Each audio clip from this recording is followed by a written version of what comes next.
So before going any further, cabin, I'll run through quickly. I think the big changes there, I will talk about the ones, the mild hybrid engine version, because I like that the most because of the lighter colors.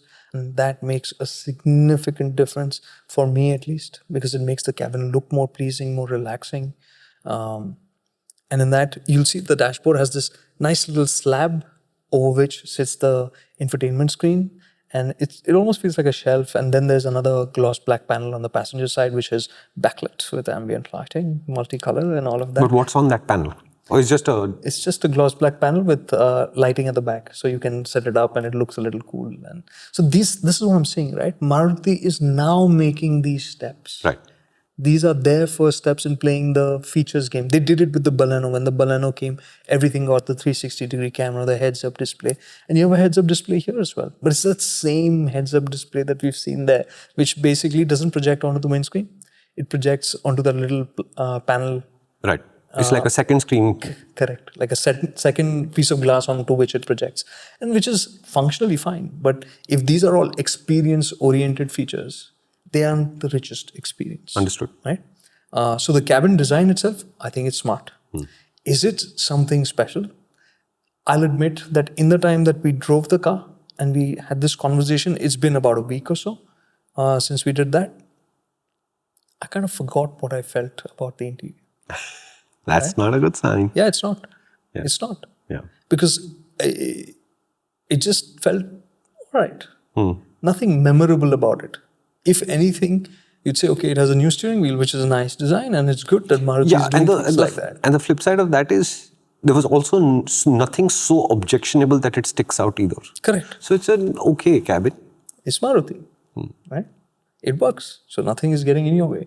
But it's Maruti. It's not feeling special either, right? So you have that 10-inch screen now, which is larger than on the Grand Vitara.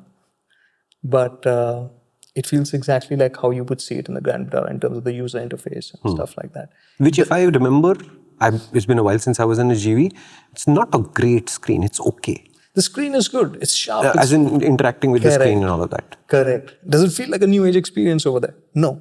And this is where you see they've created a new, so you can see that they've tried to ensure that this looks and feels different from the Grand Vitara. The dashboard is different. The layout for the air conditioning system is different.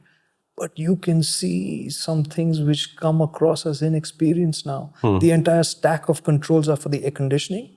Entire, right? There's one row, not too many buttons, so it looks nice, it looks modern. But at the end of it is the volume control. There is no shortcut for you to change your audio source. There is no shortcut for you to jump through menus of your infotainment. You can see that this is not... So it's step one in the right direction, but it is step one. And even in this, right now, I have not experienced this before. But the screen crashed on me 3 times. Which is something... Which is not a Maruti thing. Not a thing for me. I have not experienced that before. And which is why I will bring it up. So when you add all those things up, you think that yes, they are pushing. And all these changes are happening. But hopefully this will not result in an end user experience which is flawed or broken. Right. But there are cracks. Right?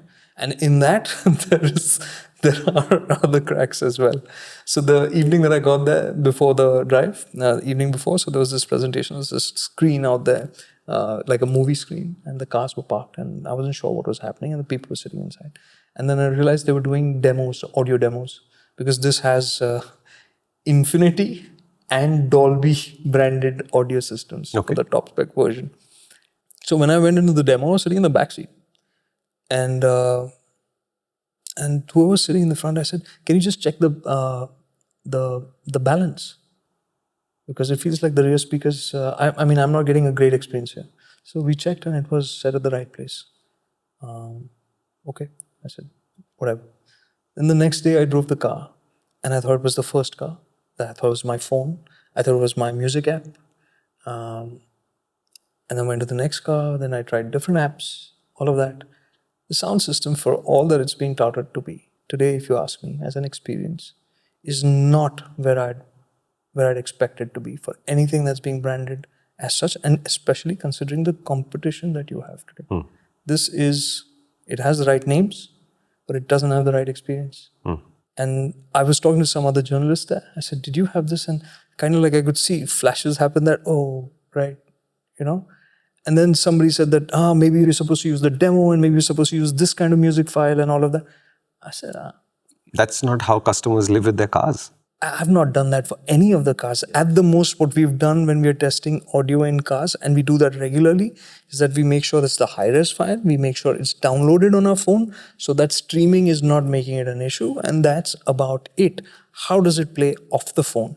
The only variation that we've tried at times, because we've seen sometimes it can make a difference, is cable connection or wired connection. Sometimes via Bluetooth can be different from what it is via Apple CarPlay. We've tried those out as well in some cars, just if we felt that the usual way of using it hasn't worked out the way we expected, which I tried in this also. But so again, it sounds right.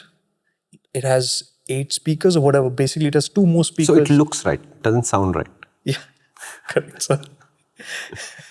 The specs sound right, but the experience of the sound was not right. Okay. Space. It's never been a car that felt large on the inside because of the width aspect of it. But it's always been comfortable. And I think in that they have made certain improvements. The seats themselves, the cushioning has improved. And when we drove the Grand Vitara, it didn't get power adjustable seats. No. And this gets 8-way power adjustable seats now. So right, the tilt adjustment. Nice. And they brought this update even to the Grand Vitara a few months earlier. Okay. So, and this I'm bringing up because the Grand Vitara's driver's seat lacked under-thigh support so much that when you braked hard, you always had this feeling that you're sliding forward. I did not like that. And I'm short, right? So it's a sensation I always remember. But they seem to have fixed the cushioning, and now you have the adjustability of the seats.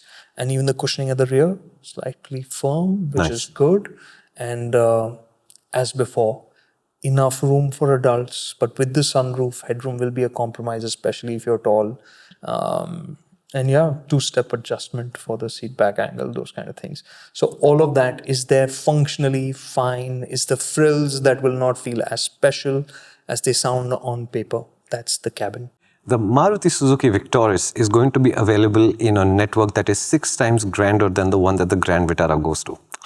If you'd like to know more about this, Kartikeya and I had a really long conversation on MotorInc First. It's playing live on the app. It's always free to watch. And if you download the app, signing up for the app is absolutely free.